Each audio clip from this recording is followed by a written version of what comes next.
So United brought in keeper number 4, Massimo Taibi. Well, welcome to Manchester United and to announce our signing of Massimo Taibi for Vicenza. And we welcome Massimo, and I'm sure he'll be a terrific addition to our squad. Caught with a wonderful chance for Wimbledon, and Taibi keeps Manchester United.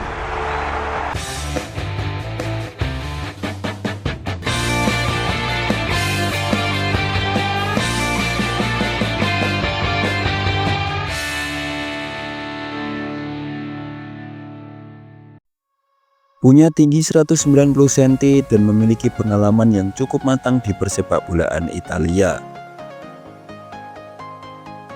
Massimo Taibi sejatinya pantas dan layak melebarkan sayap hingga ke negeri Ratu Elizabeth. Tak heran bila saat itu dia diminati oleh manajer sekelas Sir Alex Ferguson. Sang pelatih yang sedang mencari pengganti Peter Schmeichel dibawa oleh takdir menuju Venezia, tempat Taibi bermukim.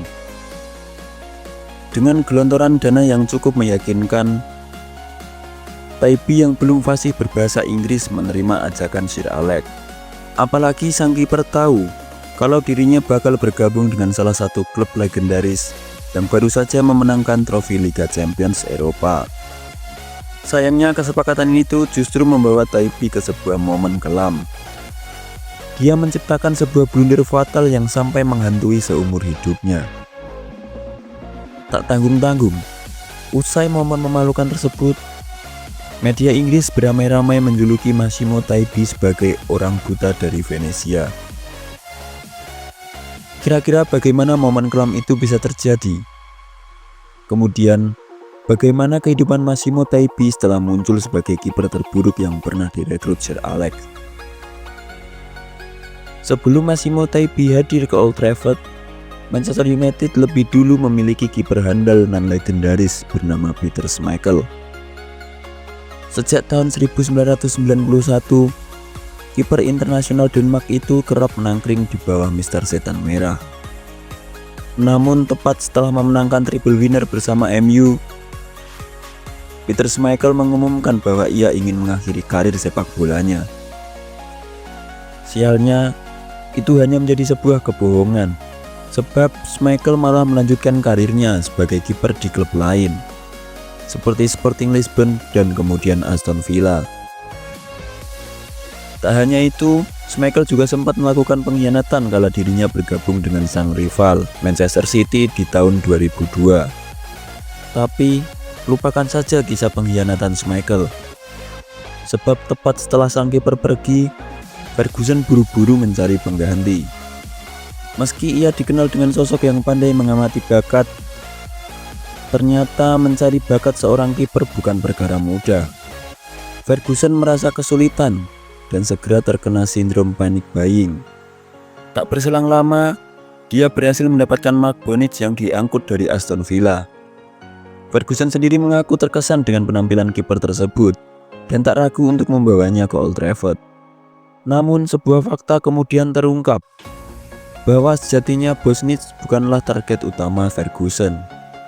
Pelatih asal Skotlandia tersebut sejatinya telah mengincar penjaga gawang Ajax Amsterdam, Edwin van der Sar, yang ternyata lebih memilih untuk bergabung dengan Juventus.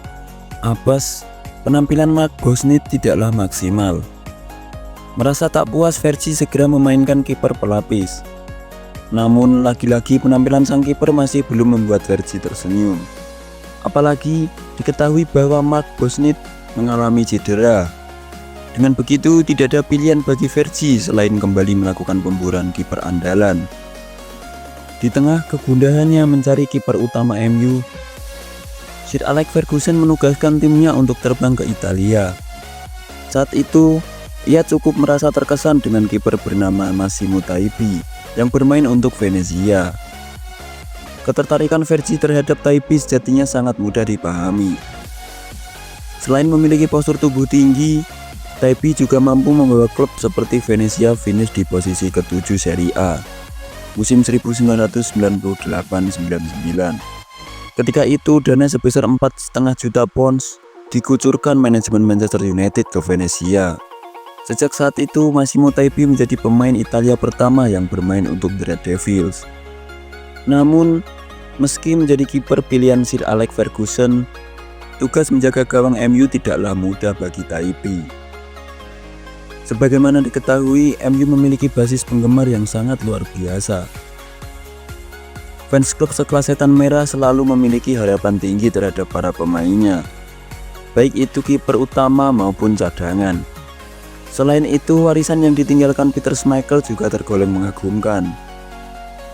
Pada awal kedatangannya di Old Trafford, Taipi masih bisa tersenyum puas. Begitu pula Vergi yang tampak lega dengan penampilan kiper pilihannya. Taipi tampil hebat di debutnya melawan musuh bebuyutan mereka, Liverpool, di Anfield. Taipi bahkan mendapatkan gelar Man of the Match. Optimisme mulai menyeruak di benak fans Setan Merah. Mungkin kehidupan pasca Schmeichel tidak akan seburuk itu. Terlebih, Taipi kembali menjadi starter di laga Manchester United melawan Wimbledon. Meski saat itu, MU hanya bisa bermain imbang 1-1. Taipi tetap mendapatkan gelar Man of the Match. Namun, malang bagi Taipi. Harapan-harapannya seketika hancur. Tepat pada 25 September tahun 99 di Old Trafford, Manchester United memimpin 2-1 atas Southampton berkat gol Teddy Sheringham dan Dwi York. Southampton membalas melalui gol Marian Pahars. Sebelum laga, Taipi sejatinya sudah diperingatkan oleh Paul Scholes tentang pemain paling berbahaya milik Southampton. Scholes berkata, hati-hati terhadap Le Tissier. Namun dengan polosnya Taipi menjawab, pemain tua itu. Peringatan Scholes terbukti benar. Tepat pada menit ke-51, legenda Southampton tersebut membawa bola hingga 30 meter dari gawang United. Ia menendang dengan pelan, lemah dan tepat ke arah Taipi. Entah bagaimana, bola bergulir masuk ke gawang melewati kolong kaki Taipi, mengejutkan rekan-rekan, fans bahkan lawan-lawannya. Dari situ nasib Taipi semakin merana di Manchester. Pada pertandingan selanjutnya, gawang United yang dijaga Taipi luluh lantak di Stamford Bridge. Total 5 gol disarangkan Chelsea ke gawang pasukan Sir Alex Ferguson, yang baru saja memenangkan triple winner semusim sebelumnya. Tanpa berlama-lama, Vergi pun menjadikan laga tersebut sebagai yang terakhir untuk Taipi di Old Trafford. Taipi disebut tidak memiliki mental yang cukup kuat, dan kemampuannya masih berada di bawah standar yang diinginkan Vergi.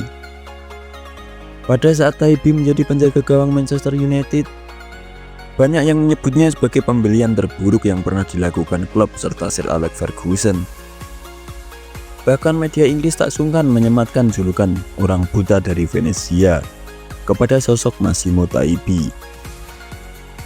Hanya bermain selama 22 hari di Old Trafford, Massimo Taipi kemudian pindah ke Reggina sebagai pemain pinjaman pada Januari tahun 2000. Untungnya, karir yang susah payah ia bangun di tanah air tidak rusak begitu saja karena satu blunder di Inggris. Setelah masa peminjamannya berakhir, Reggina memutuskan memboyongnya secara permanen. Di sana ia menolak didefinisikan oleh blunder yang ia buat saat melawan Southampton. Pada April 2001, Taipi menciptakan momen yang tak terlupakan bagi para penggemar. Ia menjadi kiper kedua sepanjang sejarah Serie A yang mencetak gol ke gawang lawan, menyamai catatan Michelangelo 9 tahun sebelumnya. Sayangnya, aksi heroisme Taipi saat itu tak cukup untuk mencegah Reggina terdegradasi. Ia pun berpindah ke Atalanta sebagai pengganti Ivan Pellizzoli. Di Atalanta, Taipi mencatatkan 131 pertandingan Serie A selama kurang lebih 4 tahun. Setelah itu ia hijrah ke Torino dan mengakhiri karirnya bersama klub Serie B Ascoli pada tahun 2009 di usia 39 tahun. Taipi memang terkoyak di Manchester. Ia bahkan mengaku kepada situs American Ambler bahwa kesalahannya di Old Trafford menghantui dirinya sepanjang karir bermainnya. Ia juga menyebutkan bahwa label kiper Liga Inggris terburuk sepanjang sejarah melekat pada dirinya. Kendati demikian, Taibi segera menyingkirkan jauh-jauh olokan yang mengatakan bahwa ia kabur dari Old Trafford, tepat setelah melakukan blunder fatal melawan Southampton.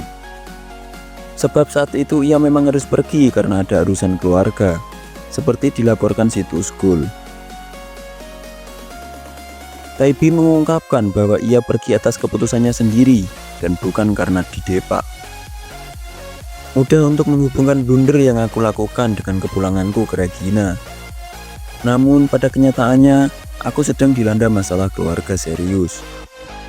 Saat United bersiap terbang ke Jepang, aku sampai meminta Sir Alex untuk menjualku, ungkapnya. Setelah pensiun, Taibi merasa bahwa Regina telah menyelamatkan mukanya. Sejak kepindahannya ke klub tersebut, ia mulai dikenal sebagai penjaga gawang yang piawai menyelamatkan tendangan penalti. Tercatat dalam 292 pertandingan Serie A antara tahun 1993 dan 2007, Taibi berhasil menyelamatkan 12 tendangan penalti di kompetisi tertinggi Italia. Dengan raihan tersebut, Taibi mengumpulkan jumlah penalti terbanyak ke-9 yang diselamatkan dalam sejarah Serie A. Sejajar dengan nama-nama seperti Emiliano Viviano, Luigi Tursi, dan Giuseppe Taglialatella. Sebagai bentuk rasa terima kasih kepada Regina, Taibi kembali ke klub tersebut pada Mei 2018 untuk menjabat sebagai direktur olahraga dan bertahan hingga tahun 2023. Saat aku pergi meninggalkan Manchester United, aku bergabung dengan Regina. Klub tersebut membuatku merasa sangat bahagia. Mereka benar-benar menjaga dan merawatku, tenangnya.